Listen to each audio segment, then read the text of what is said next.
My normal voice there.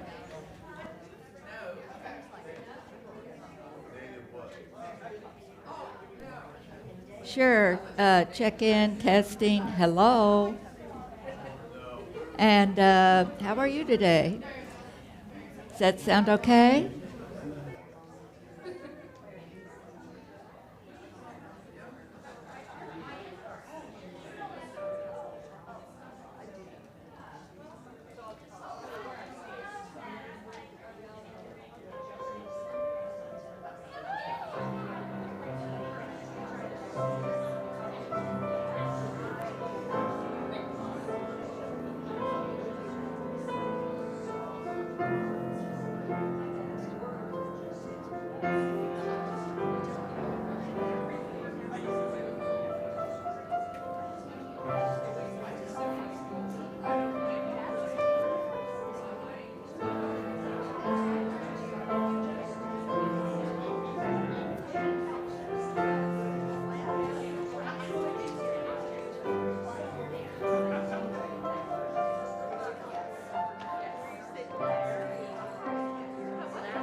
Good morning, everyone.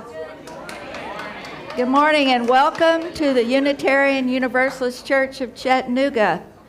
I'm Judith Pedersen-Benn, she, her. I happen to be the chair of the Social Justice Committee, so you will find out from the presentation that that is high on my list of priorities. And I hope that you'll enjoy what I have to say. You may or may not agree with me, but I hope that you'll enjoy listening to it in any case. So, here we are. It's Sunday, it's a little bit after 11. We're going to have a fun time. We have a really great book to read. I don't see a lot of children, but there'll be enough. And you know, we're all children at heart. So the reading won't just be for the little ones, it'll be for the taller ones too. So we will begin our service as we usually do with the chalice lighting. So here we go.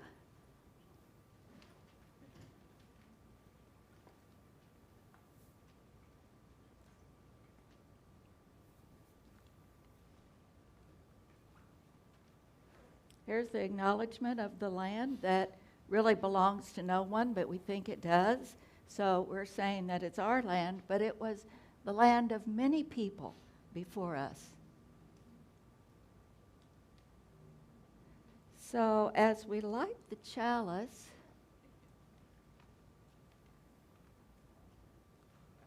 here we go. I was going to... You know, I'm a newbie, so, you know, it didn't look right. So let's say these words as we light the chalice.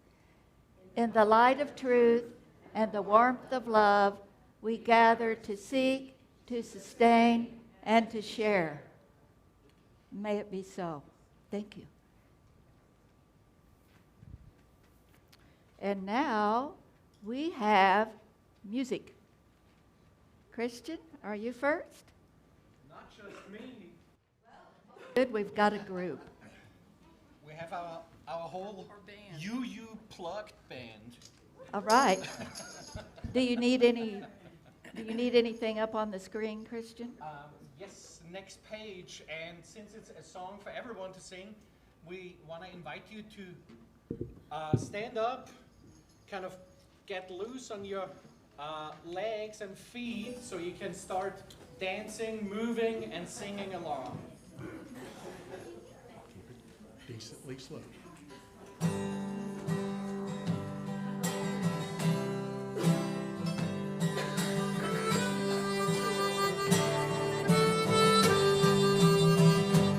I've got peace like a river. I've got peace like a river. I've got peace like a river in my soul. I've got peace like a river. I've got peace like a river. I've got peace like a river in my soul. In my soul. I've got joy like a fountain. I've got joy like a fountain. I've got joy like a fountain in my soul. I've got joy like a fountain. I've got joy like a fountain. I've got joy like a fountain in my soul. In my soul. I've got love like an ocean. I've got love like an ocean. I've got love like an ocean in my soul. In my soul. I've got love like an ocean. I've got love like an ocean. I've got love like an ocean in my soul. I've got Peace like a river. I've got peace like a river. I've got peace like a river in my soul. I've got peace like a river. I've got peace like a river. I've got peace like a river in my soul. I've got peace like a river in my soul.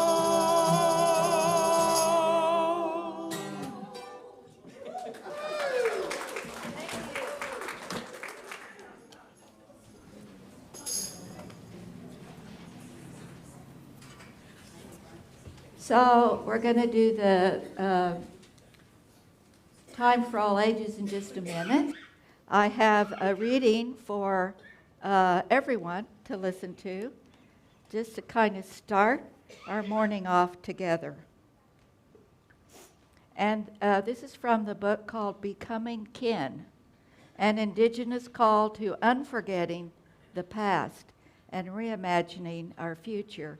And it's by Patty Krawick. We need a reconfigured relationship, one that is reciprocal and recognize the limits and hubris of ownership, the limits of a colonial way of living that destroys in order to replace. Our connection to the land is in our relationship with it, not our ownership of it. When we make it a thing that we can buy and sell, we not only sever our relationship with it, we sever it from its relationship with the Creator. That is something we should all take seriously. Remember, there are two paths to our seventh fire, one parched and blackened, and the other green and lush. How we prepare now will determine what comes next, either a healing fire that brings wild strawberries and lush pathways, or a charred landscape that cuts our feet. For Indigenous people, that means holding on to the knowledge of our ancestors. For the light-skinned people, that means making the right choices about how to live. These governments that make decisions, they are your model, not ours. This economic system we live under, this is your model, not ours. The doctrine of discovery that declared our lands were empty, that is your framework, not ours. You have choices to make. Okay, now let's have some fun. I want to invite all the young and young at heart to come up, and we're going to read a book. And the book is called Greta and the Giants. Oh, there's a lot more kids than I thought. Okay. All right. Yay for kids and those who are young at heart, too. Okay. How many of you have heard of Greta Thunberg? Some of you have. Okay, well, she was very young when she started thinking about the environment. Okay, you all think about the environment? Yeah, I've also heard the book. I actually saw a video. You saw a video of the book. Good. Well, we're going to read it today. Anybody else think about the environment? You do. What do you think? What now? Climate champions. Climate champions. I like that. Yay. That's from Cartoon Network. That's a cartoon. Okay. Network. A network. Because it's actually Okay. trying to help the climate. I like that. Good. I've never seen it, but I think of how climate change is impacting like about 7 generations before us and 7 generations after us. yes, 7 generations before and after. Yes. Nature, because like there's animals, plants, all that. You know, that's what ecosystem is. Some people pollute it and kind of destroying the ecosystem Mhm. because humans can be smart, but sometimes they can be so smart that they're dumb. Well said. Thank you. One more. So you had your hand up? What about the environment? What are you thinking? Okay. Okay. So let's start reading the book, shall we? Greta and the Giants. There was once a girl who lived at the heart of a beautiful forest, and her name was Greta. One morning, things weren't quite as they should be. Greta stepped out into her yard, and there, huddled together in the shadows of the trees, were all the animals of the forest. See the animals? A soft, silvery brown wolf stepped forward with his tail low to the ground. What does it mean usually when a tail of an animal is low to the ground? Like it's Not happy, yeah. Not doing so good, yes. Please help us, he whispered. The forest is broken, and we don't know where to go. The giants are ruining our home. The giants have always been there for as long as Greta could remember, but now they were worse than ever. They were huge, lumbering oafs, and they were always busy. They chopped down trees to build homes. Then they chopped down more trees and built bigger homes. The houses grew into towns, and the towns grew into cities. They built factories and shops and cars and planes. They worked all day and all night until eventually there was hardly any forest left. But the greedy giants had forgotten how wonderful the forest was. They didn't see all the little birds and bugs and butterflies and bears that trembled in the shadows. And no one told them to stop because everyone was scared of them. Everyone except Greta. Will you help us? Asked the wolf. Greta looked around her. The animals, they looked tired and they looked sad. And she had to help them, but how? Any ideas? How could she help them? Yes. Protest. She could protest. Yeah. So Greta thought, and then she had an idea. Anybody ever had an idea? Everyone has an idea. Do they? Good. Here she is. You're right. She's got a sign, and it says, what's it say? Stop. Stop. The next morning, Greta went to the middle of the forest and waited for the giants to come. She stood alone, holding a big sign, and the sign said, "Stop." She waited and waited. Looked like the animals waited with her.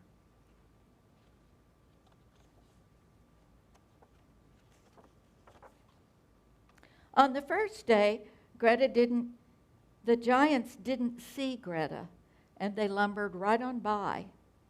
And on the second and third day, too. But on the fourth day, something strange happened. A little boy who had been watching Greta made a sign and came out and sat down next to her. He didn't say much, but Greta knew he felt like she did.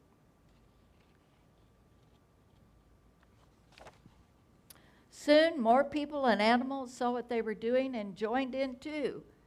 That looks like a nice group, doesn't it?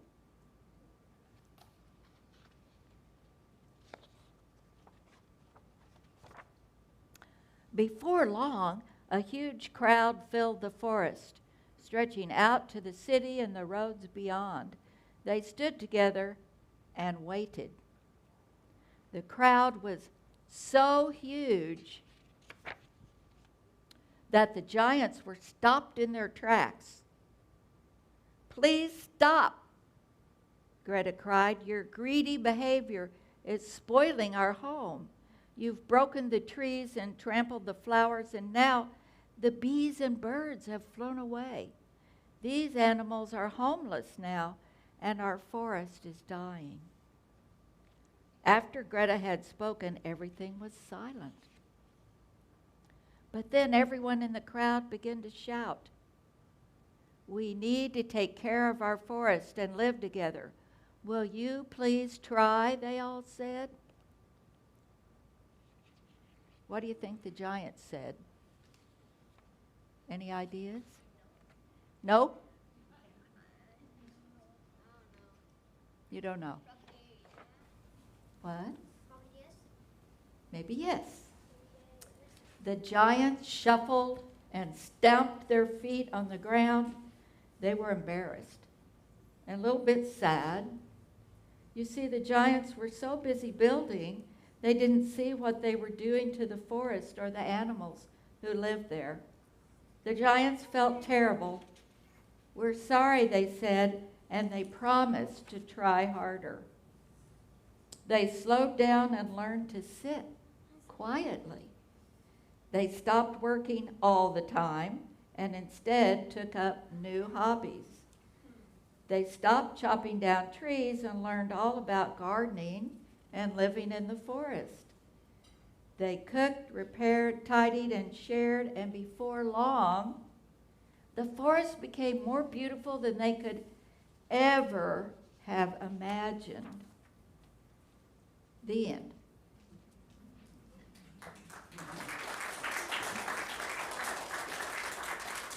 So the thing with the giants, they're not actually giants. It's kind of a phrase saying like adults, because like sometimes when you're a kid, you see like adults as like giants. Sometimes Yeah. they can be like a little scary. Exactly. And sometimes the giants that are part of corporations are really scary. Like back then, and teachers were kind of like the giants, because like if a student wasn't paying attention or just did something bad, they would just spank them with a Oh. thing. Well, we hope that that doesn't happen anymore, right? Yeah, that's But they can still be scary. yeah, that's Okay. that's why most of the kids have grown up fear of teachers. I get it. Okay, so let's go ahead. Let's see, I didn't bring the thing with me. Let's sing our children off to their classes, and thank you for all of your wonderful comments. Little technical issues.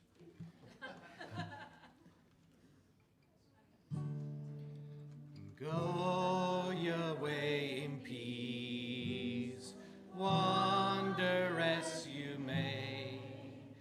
Blessed is the path you take, may love guide you on your way.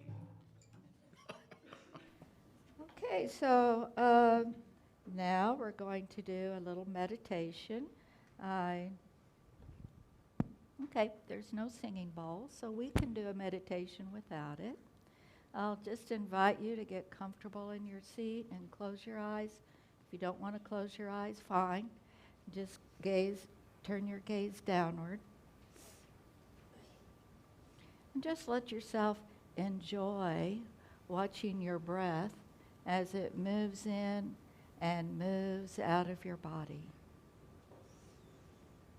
No right or wrong way to do this. Simply noticing your breath is all you need to do.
Thank you, and if you haven't opened your eyes, I invite you to open your eyes now.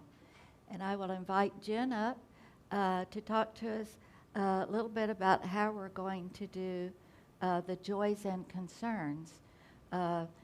We have been choosing one of the stones, and when we have a joy or a concern, we drop it in the water that it may be so. And we're adding a little bit more. Go ahead, Jen. Is it on?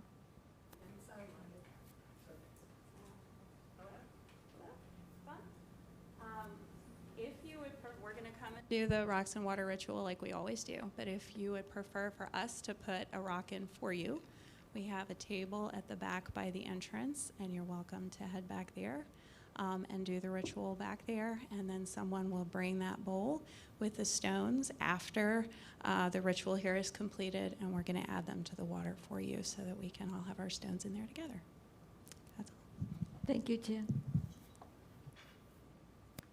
So we invite you to come up if you will, and pick a stone and drop it in the water for your joy or concern.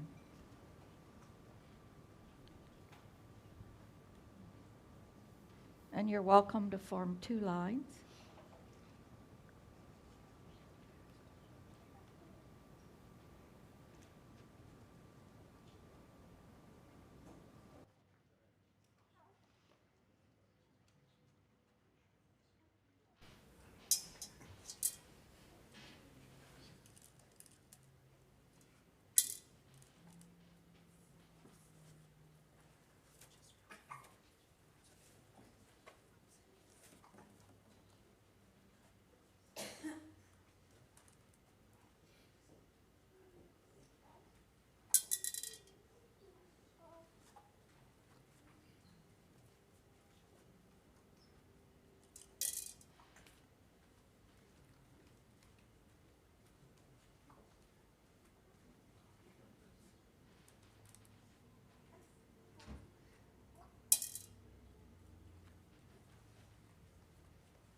And for some, oh, we have more. Come on up.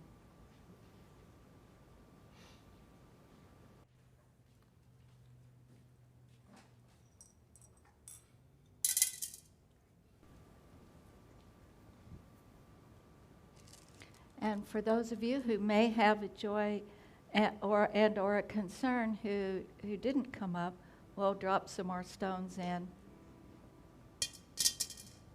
Thank you all.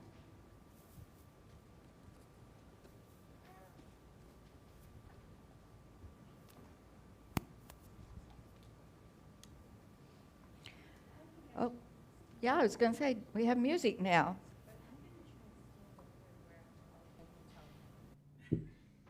You need help? No?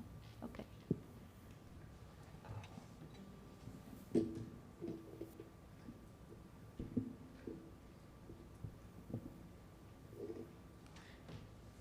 Hi.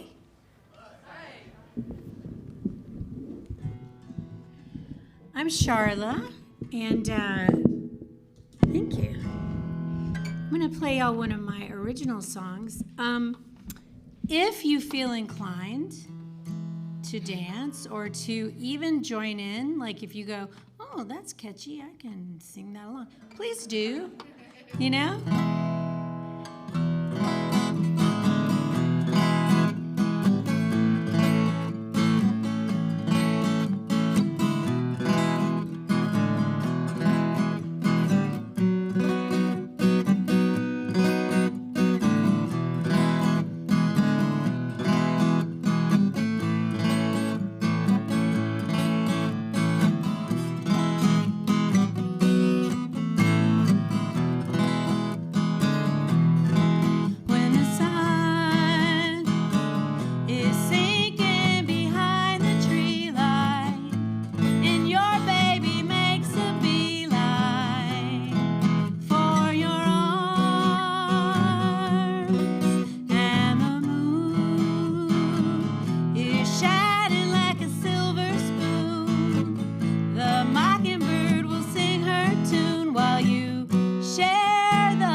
verse feels very personal to me right now. When your car breaks down on the interstate, when you're fighting the fist of fate, and you're bruised, and the bank tells you that you're out of money, come to the land of milk and honey where you can share the love. Don't let the dark get to you. Don't let your spirit sink. Come to the deep, deep well and everybody yell drink. Drink. Share the love. Let it set you on fire. You'll be a real live wire.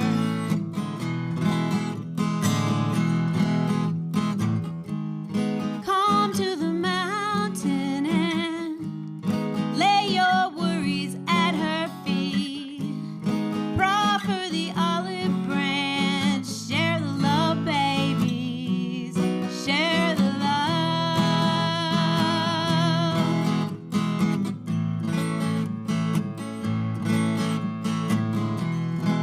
All right, we're gonna do that. Come to the mountain part again if you all want to sing with me.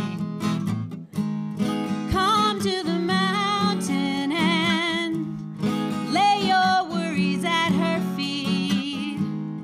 Proffer the olive branch. Share the love, babies. Share the love.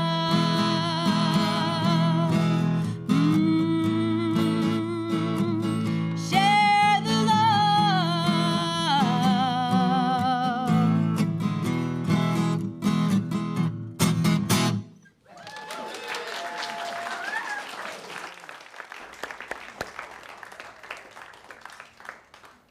Thank you, Charla. I love that song coming right now, just before I'm going to talk. 'Cause it's synchronicity. It's like we're on an upbeat, but we have to get through some kind of crappy stuff first. So just be prepared. Okay. So the topic today is from May 2024 white paper. And it was put together by David Corton, John B. Cobb, Matthew Fox, Tom Hartman, Paul Hawken, Rianne Eisler, Francis Moore LePay, Jeremy Lint, Vandana Shiva, and many others too numerous to name. And the name of the white paper is called, there it is. Thank you, guys. Economics for Life, or How to Build an Ecological Civilization. So today I'm going to bring some of the ideas from the white paper. I have a copy of the full white paper. It's about that thick, right over here if anyone wants to look at it. But what I'm really going to be asking you to do is to imagine a new story. We all live by stories. You might not think that's true, but it is. Humans have always lived by stories. Sometimes they're called myths, sometimes they're called stories. We all live according to them. So I want you to imagine, along with me, a news story about where we find ourselves today and what we're facing. So this story has all the themes from the myths and stories that we know: love, betrayal, courage, and transformation. So once upon a time, there was a world. And it was a world where the speed at which environmental and social collapse that was happening exceeded everyone's expectations. And it got to the point where they had maybe a decade to achieve a dramatic redirection in their human course in a now globally interdependent species. Now, there was a time when this kind of change that was needed took centuries or even millennia, but the rate of human change had increased geometrically so that immediate action was called for. And they now had some things that could help them. They had a common language, they had communications capabilities that could allow them to navigate a conscious change, a change that could happen intentionally, and maybe it could even happen more quickly than they knew. But the people in this story were scared. They were kind of hopeless, and a lot of them were in denial. So how could they find what they needed? How could they find courage? How could they find strength? How could they find knowledge? All the things that they would need in order to make these changes. It seemed like a superhuman thing that they were being asked to do. And well, perhaps it was.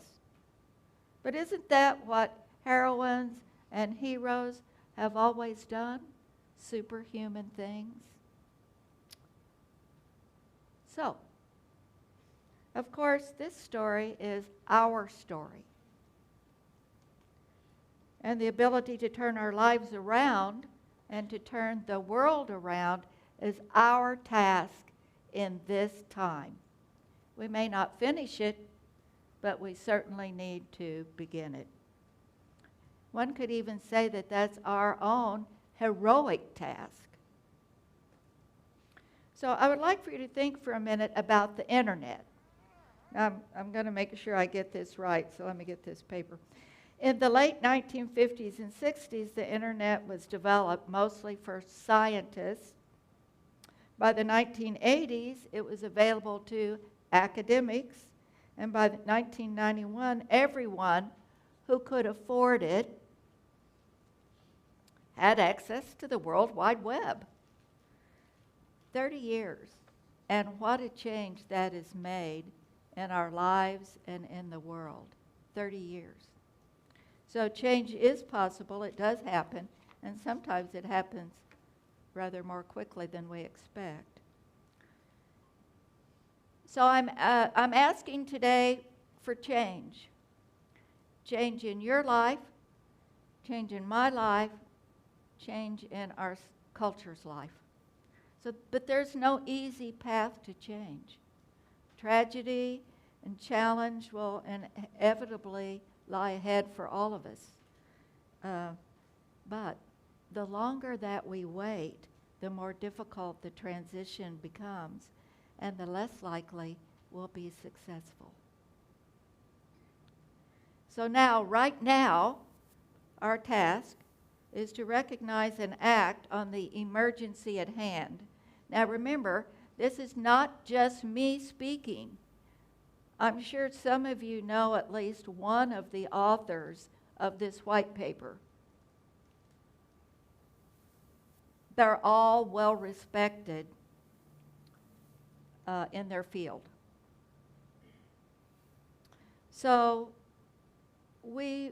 as we begin to act on the emergency at hand, we want to remember to do so in ways that are nurturing, and that the kind of society that will emerge will be guided by and dedicated to the well-being of all people, all animals, and birds and insects and the earth, because that's what we've left behind. So the time is now. Like global warming, it's happening now, not in the future. It's happening now. Just look at the temperatures on Earth right now. It's been in the paper. I don't know if many of you have heard about it, but we are seeing temperatures in the U.S. of over 111 degrees. That's the temperature that results in death if you don't have an intervention like air conditioning or something. And not only that, but if we look broader beyond our own boundaries. Temperatures in other areas of the world are even higher, 120 degrees Fahrenheit. Not sustainable for human life or much life. Now, these are in India, Argentina, and Pakistan, but it's coming for all of us. So the time is now. We need to gather up courage and gather up our ability to act, like Greta Thunberg. We can choose to act. Now, let's. You might be wondering about this little cardboard thingy up here. I'd rather do that than use a PowerPoint. PowerPoints have their place. I don't know that they have a really good place in education, but anyway, we'll leave that. So let's look at what got us into this mess and continues to hold us back. This is the part in our story, our mythology, that's the betrayal. This is the betrayal part. In all myths, all stories, there's always a betrayal. And this is our betrayal. So it's called, and you can see it on here, ego, E-G-O, ego economics. You could guess maybe about what that might be, but I'm going to tell you. So the first, and I can't see it. I'm going to have to get down here. There it is, ego. Look at who's on top in ego economics. Can everybody see it? Up. Can everybody see it? It's what? It's a man. Now that's important. Look at where the woman is. You see her? No?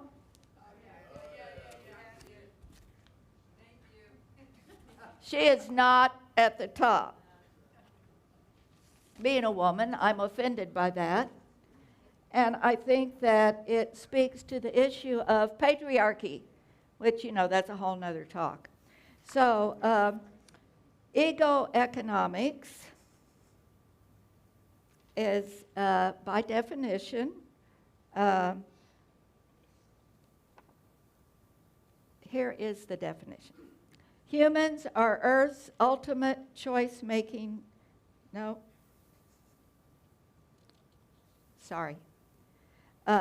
ego economics is an economics focused on individual financial return rather than community well-being. Ego economics guides the exploitation of people and nature to maximize individual, private, financial return. This economic model has for too long ignored how our current choices have degraded our physical and social environments. Sometimes we look and we see that, we know that our physical environment is degraded, but so are our social environments. So for most of us, I don't know many people who aren't caught up in this, maybe you do. We've been lured into a self-destructive, competitive quest to dominate and exploit one another and Earth in pursuit of individualistic material self-gratification. That's a lot of big words. We buy stuff. We are told to buy stuff. I'll never forget George Bush after 9/11 saying, go out and buy stuff. I could use a different word, but I won't since I'm in church.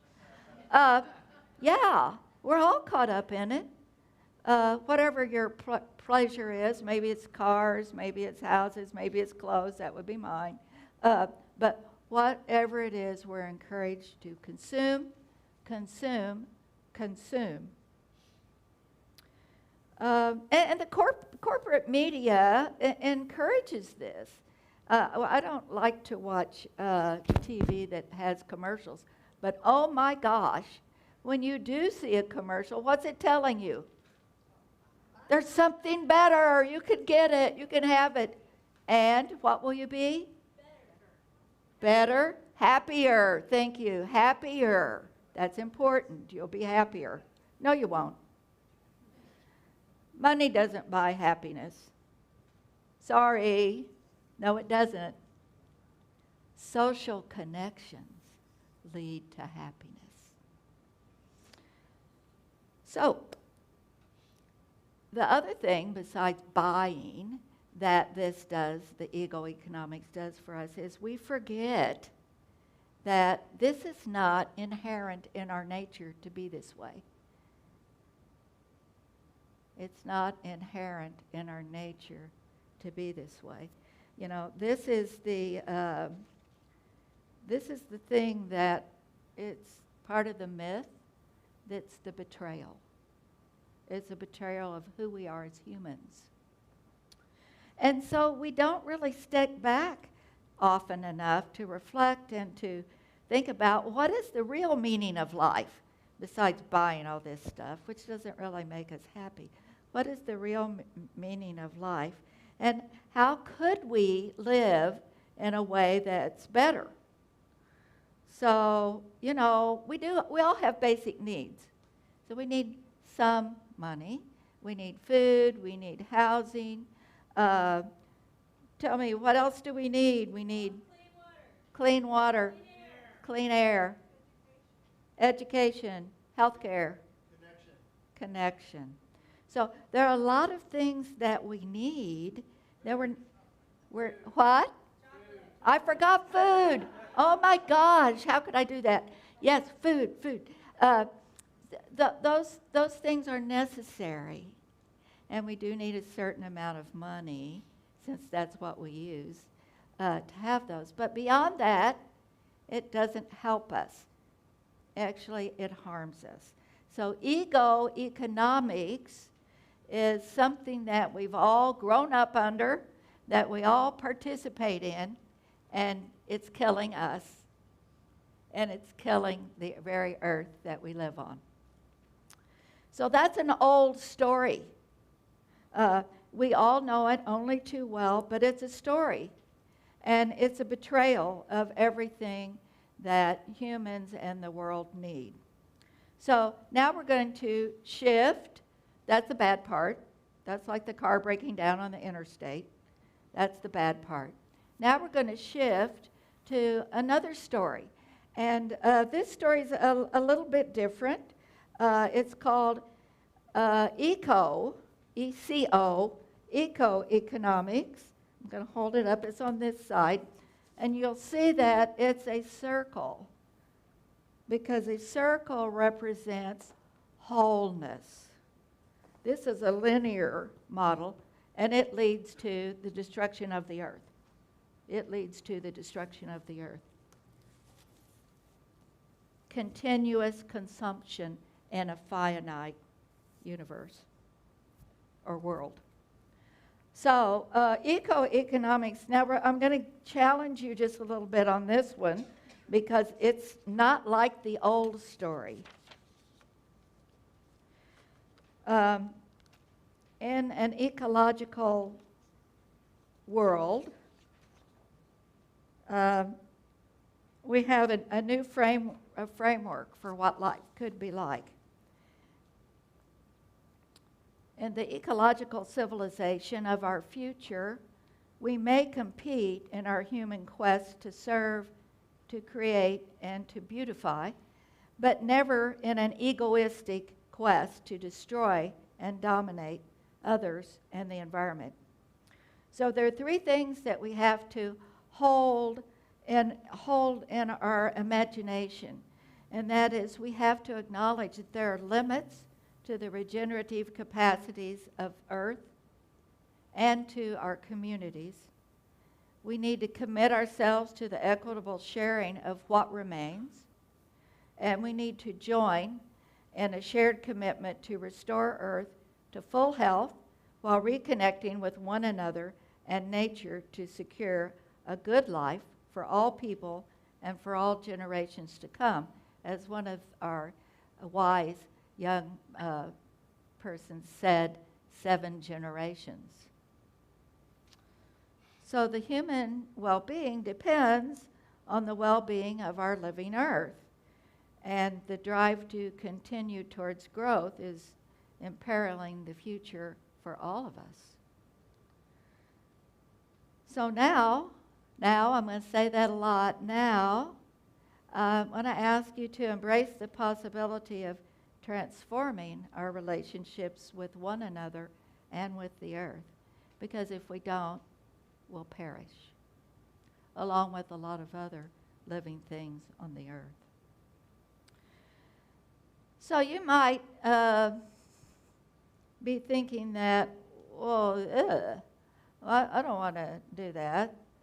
But really, I want you to think of it in terms of the heroine or the hero's journey. It's an epic opportunity. It's an opportunity, to be a heroine, to be a hero. Like Greta Thunberg. It's an opportunity for all of us. So, what we're doing right now, competitive violence, exploitation, it's not going to get us to cooperation and to peace and to sharing. So we're going to have to change the way we are in the world. We've got to change the way we are in the world and the way we interact and the things that we do. We're going to have to learn how to share power.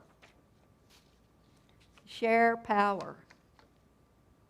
And think in terms of the well-being of the whole earth, not ourselves. This is what, it's the old story.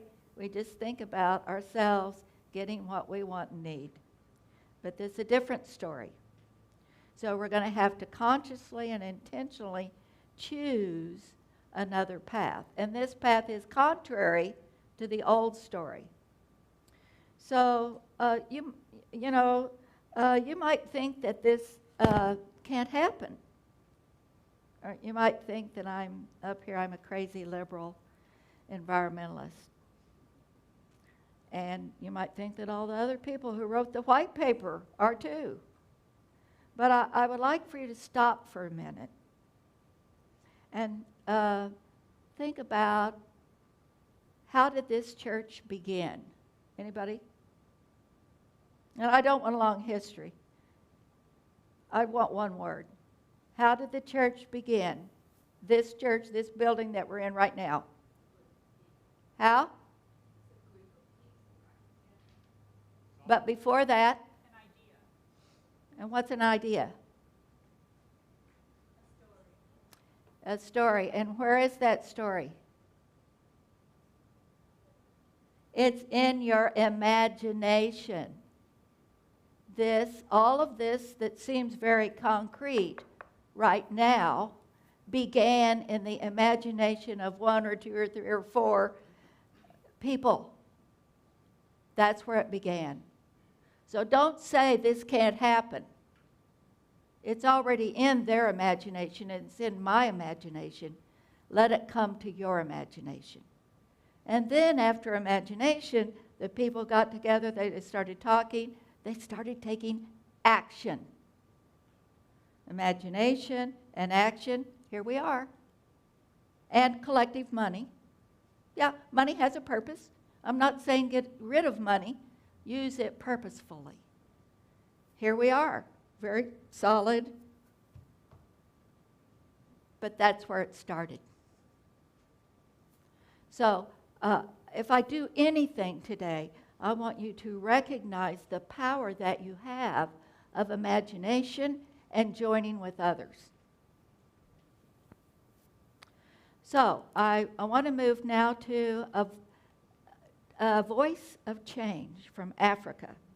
So, what we're doing and what we're suggesting that we would do is not entirely new. So in Africa and from the surviving cultures, which is our human birthplace, they have a fundamental insight into life. and into our human nature, which is very different from the human nature of accumulating and spending and fighting, blah, blah. So it goes by different names in different places, but it's perhaps best known by non-Africans as Ubuntu, which translates, I am because you are. Ubuntu, in its fullest meaning, acknowledges the individual's dependence on the whole of life. I am because we are. I do best when we all do best. So the question really isn't, what can I do? It never has been. That has never been the question. The question is, what can we do together? I am because we are. We all lose when life is about money, and we all win when life is about our collective well-being. The recognition of life's interdependence, and it's there on that, is foundational to any system that is going to change the world from ego-centered to eco-centered, where life is supported. So this is what an ecocentric worldview looks like. So I'm almost done. We started a little bit late. Give me that grace, please. I want to give you an example of an eco-centered business that embodies the ethic of eco that we've been talking about.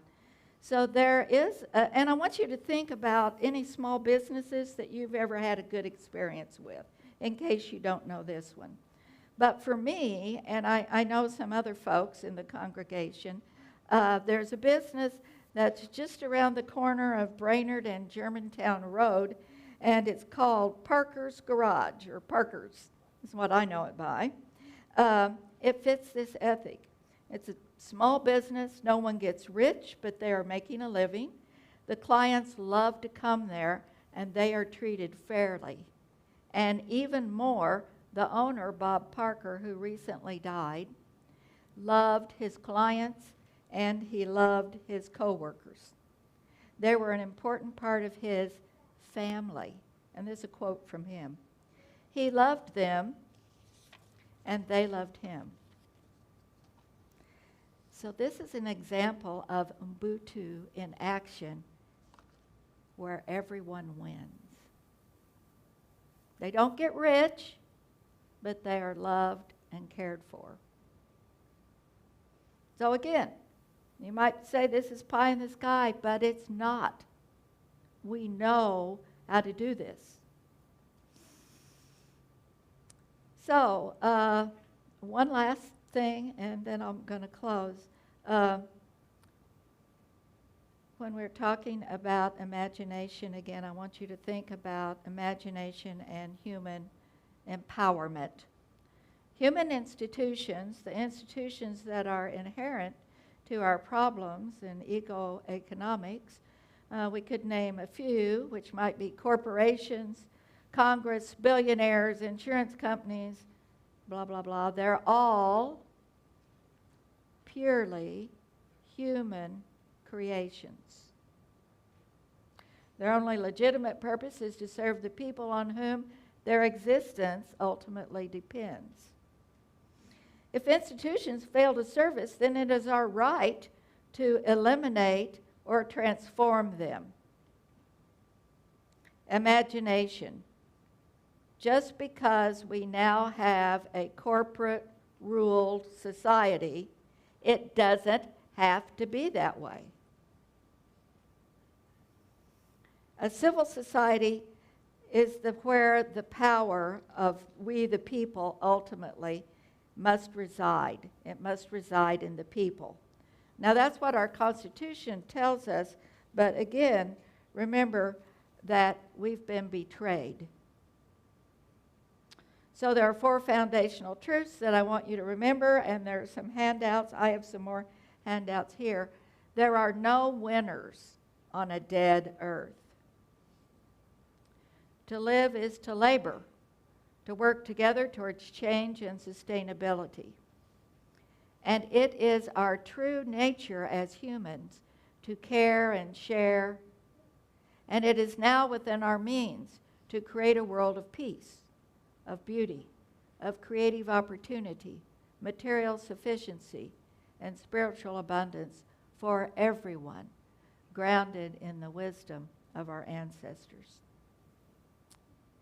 As individuals, we cannot transform the failed economic systems that we live under, but together we can. Thank you.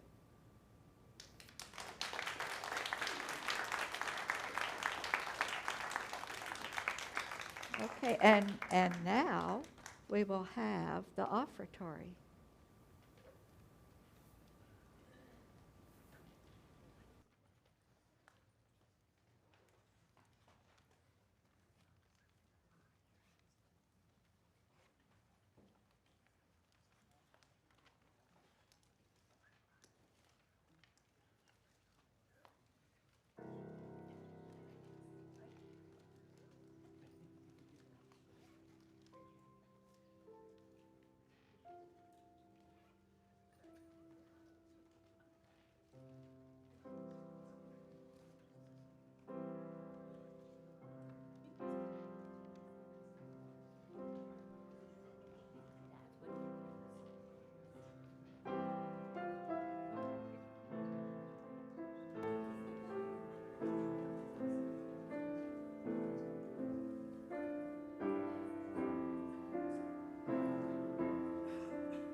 Wow. Thank you. Thank you. And now for our offertory response. We give these gifts freely, committed to care mission, great beloved community, awaken hearts and minds, resist injustice and act with compassion, embrace life and care for the earth. To this work, we dedicate our offerings. Okay, and now I think we have some more music. Yay.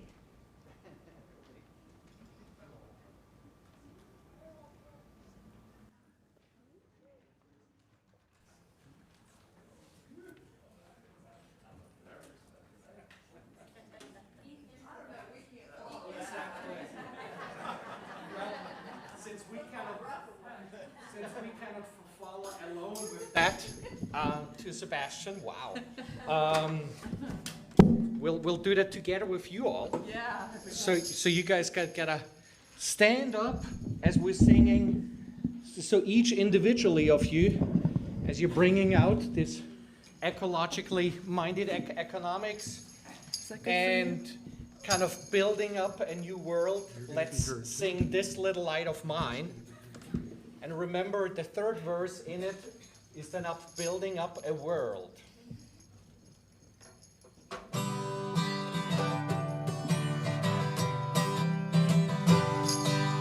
This little light of mine, I'm gonna let it shine. This little light of mine, I'm gonna let it shine. This little light of mine, I'm gonna let it shine. Let it shine, let it shine, let it shine. Everywhere I go, I'm gonna let it shine. Everywhere I go, I'm gonna let it shine.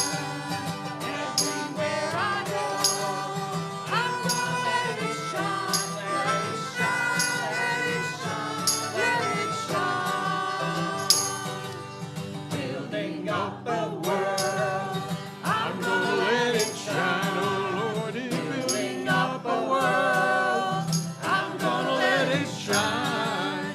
Building up a world, I'm gonna let it shine. Let it shine, let it shine, let it shine. One more time, the first. This little light of mine, I'm gonna let it shine. This little light of mine, I'm gonna let it shine.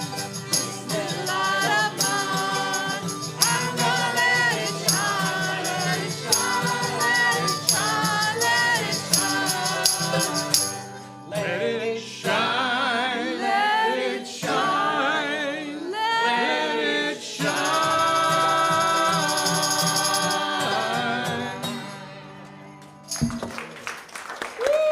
Amen.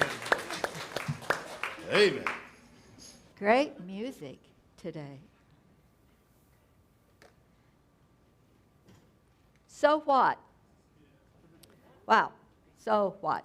Well, I am going to offer that I will stay after the service today for anyone who would like to look at the materials or would like to talk about what does it mean to be here in this now place.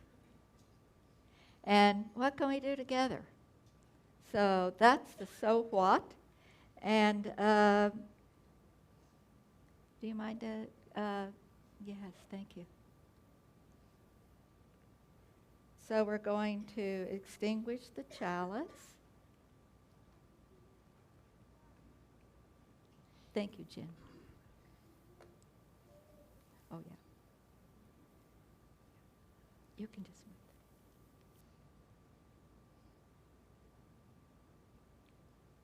Thank you.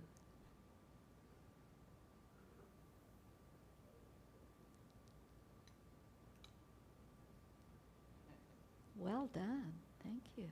And now we'll read the words.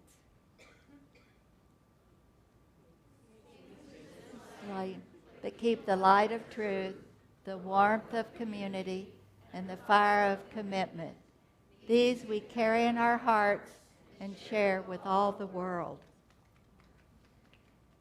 Okay, so now it's time for announcements. Who has an announcement? I know that we have a couple at least.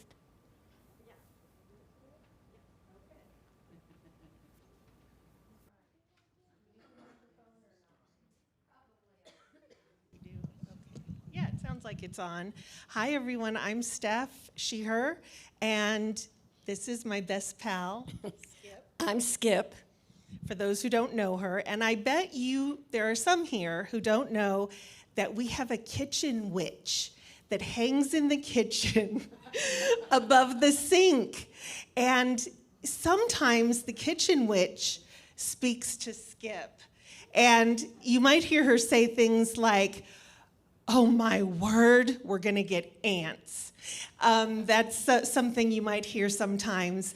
So we're sending out a little appeal. I bet you didn't know, we don't have a cleaning service that cleans up after us. There is a service that comes in like office cleaners every other week, and they dust and vacuum, but the rest of the time it's up to us.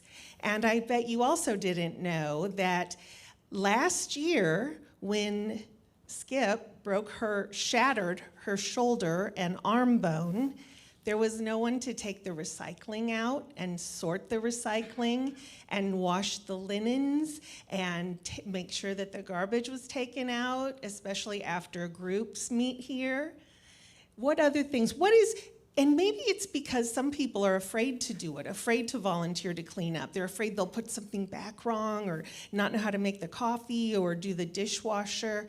What's something about recycling that the kitchen witch wants us to know? There are several things about recycling. We are going to put another explanation of what goes in the recycling bins. There are two recycling bins, and there are definite things don't put in, anything with food on it. Then it just goes into the ocean. And the plastic has to be clean and dry. The paper products have to be dry, and it is so important, though, for us to be the church that we are, that recycling is important. That's right. And also, sometimes Skip takes the recycling home and then she sorts through and takes the glass out because she takes the glass somewhere separate, and that place isn't accepting glass anymore. And so she has to sort out the plastics. And I hate to think of her doing that. And you know, the kitchen witch also, she had some ideas that kind of scared us last week, because we came in one day and it was real dirty in there, and there was coffee, like old rancid coffee cups sitting out from Sunday, and we were there on a Wednesday, and the kitchen witch actually said to us, we're going to start charging $1 a cup, and that money is going to go to pay for the when we asked David Ben to clean up all the spots on the carpet. And we said, we're the UU church. We have to have coffee. And then the kitchen witch said, well, we'll just allow coffee after church on Sunday, not before church. And I said, oh no, kitchen witch, that's terrible. But my friend Skip here, she was weighing the pros and cons of that. So we don't want it to reach that point. So we're just bringing the subject up. If you can think of solutions, we're all ears. And in the next couple of weeks, we're going to be sending out a little interest card for people to mark down some of the topics they're interested or groups they'd like to see here. And one of them is something called the service committee. And what that would involve is, if we have enough people on a service committee, they would maybe have a rotating list of folks on that committee who would be willing to come in and make sure that after church on Sunday, the dishwasher is started and things in the church are taken care of. So just be thinking about, is that something maybe I could do? Maybe that's something that you could do in lieu of giving a big pledge, or a big offertory. Maybe that's a committee that you'd be happy to sit on. And otherwise, we just keep trying to think of ways to make the Kitchen Witch happy. Thanks, everybody. And I apologize to my partner, Dave, for not letting him do the social justice moment. And I think the time right now is good because he's going to be talking about recycling.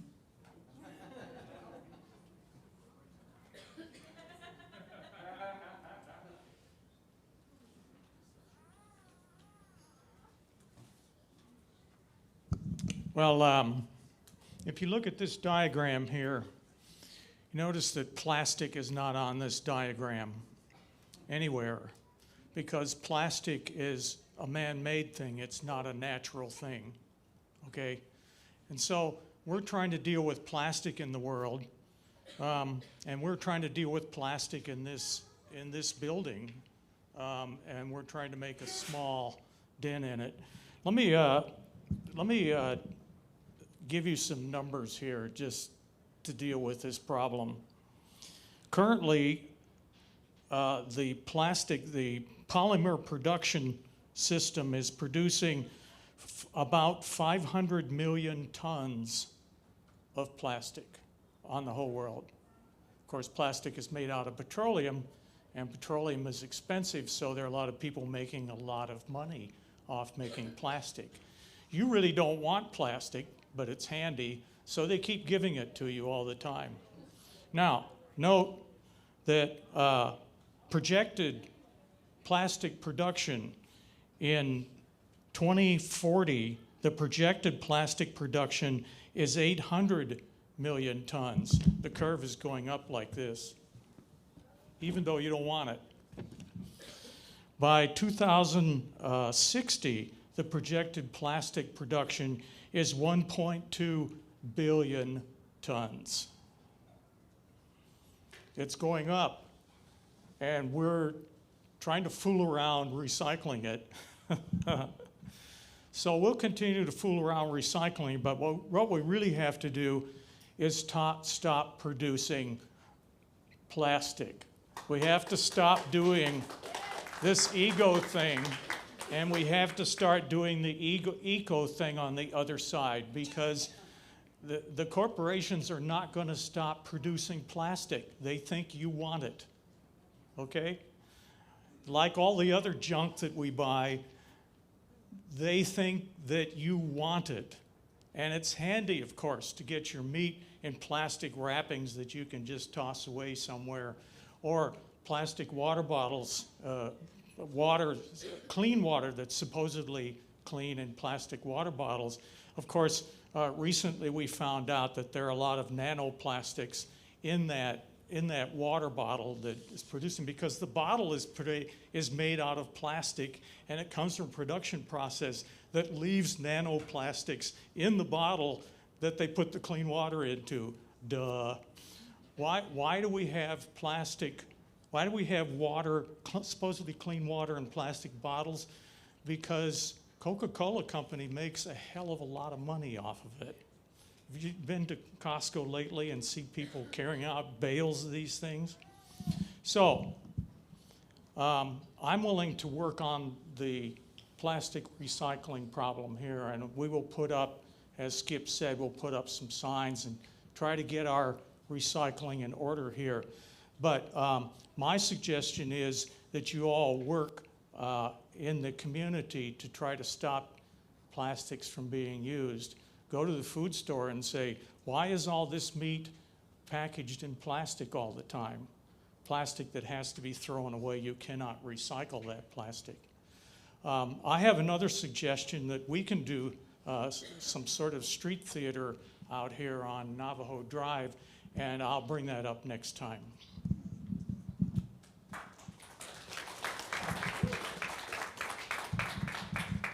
Good morning, everybody. Andre Goheen, he, him. I'm here representing the UUCC Pagan Group today. On June 22nd, we are having a summer solstice. both a ritual starting at around 2:30, and then a celebration starting around 4. The celebration is a potluck. There is a sign-up sheet on the bulletin out there. I highly encourage people to come sign up. I myself am going to be bringing 3 entrees, at least 1 gluten-free, at least 1 vegan, and probably 1 that's non-restrictive. But we want to see you all out there. We're going to have lots of fun and games, water balloons, crafts, lots of fun, music. Reverend Mandy is going to be DJing for the event, so come on out.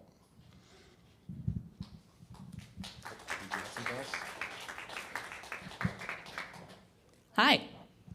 My name is Mars Michael. They, then, or any, I'm not particular. I'm not directly involved with this organization, but I went to an event yesterday and I thought you guys might want to know about it. It's the Chattanooga Festival of Black Arts and Ideas. It's June, so that's obviously Pride Month, but it's also the month of Juneteenth. So for that, they have an entire, a dozen different events that they're doing, all over Chattanooga, all different kinds of things. The next event that's coming up is on June 14th. That's a Friday. The Juba Dance Ensemble is a predominantly Black dance collective. They have around 30 members now. That's more than anything else in Chattanooga, almost anything else in the South at this point. It's going to be at Center for Creative Arts. Tickets are on sale now. It's at blackartsandideasfest.com. I'm going to leave this flyer just pinned up. It's got a little QR code that has information about all the other events that are going on. They've got something almost every day going right up until June 19th and a couple more after that too. So you guys check it out.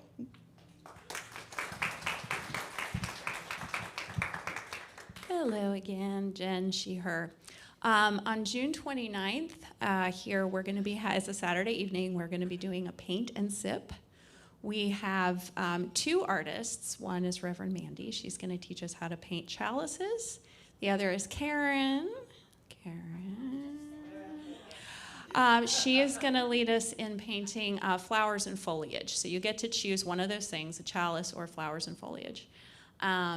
It'll be a really fun evening. There is a cost. It's $25 per person, which sounds like a lot, but here's what it covers. You will get a canvas, all the paint, all the tools that you'll need for painting, drinks, both wine and non-alcoholic options, and desserts. So all you have to do is show up, and everything that you need will be here. Part of that $25 will also go to pay it forward for people who want to participate and might not have $25 in their pocket right now to spend on it. So scholarships are available. See Reverend Mandy about that, but it should be a really fun evening. Yes, ma'am. 6:30. What's the date again? 29th, June 29th at 6:30 in the evening. You do have to sign up for this one because we are purchasing supplies for all the participants. Anyway, the sign-up sheet is out there on the board. Thank you.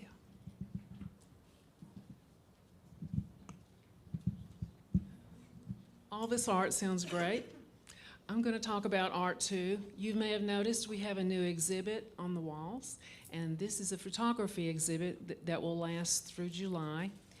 It's entitled Dubé and Derek, a photography exhibit. However, sitting here, I came up with a better title, Dubé and Derek, a photographic celebration of nature. And we wish we had more wall space to put more examples of their art up, but we are excited to have these wonderful examples. You are invited to a reception, a meet and greet reception, to meet these fabulous photographers after the service. And we have them with us today, and if they would stand, we will give them a thank you applause for sharing their art.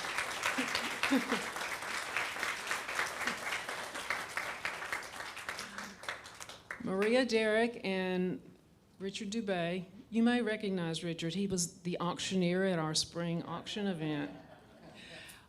Yes, so chat with them, find out about their subject matter, composition, techniques, all the other technical stuff that I know nothing about. And we thank you all.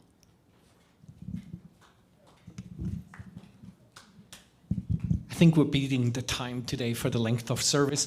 You had long enough time to look behind me, just stressing, no yoga to tomorrow. If you're interested in doing yoga this summer, please talk to me afterwards. We're trying to get a tally how many people are interested. It would be then again with Rachel Clark. We just want to make sure we have enough interest. Wednesday, potluck. More than anything, here to the right side, since nobody else mentioned it, annual meeting next Sunday. So we need a quorum. That means all UU members, please come next Sunday for the voting of the budget, of the new board, and lots more stuff. One more thing on the next page, dear friends of the sound booth.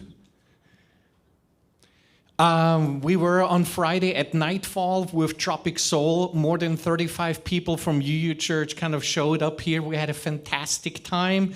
So as we do things again, we're always welcome. We had a lot of great time. So thanks, everybody. One last, and then one more.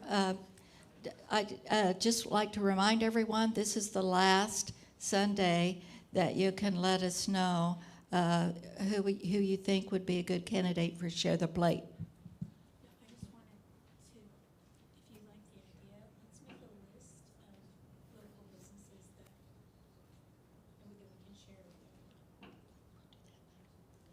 So we're already starting to think about things we can do together, and so we'll be reporting on that. So thank you all.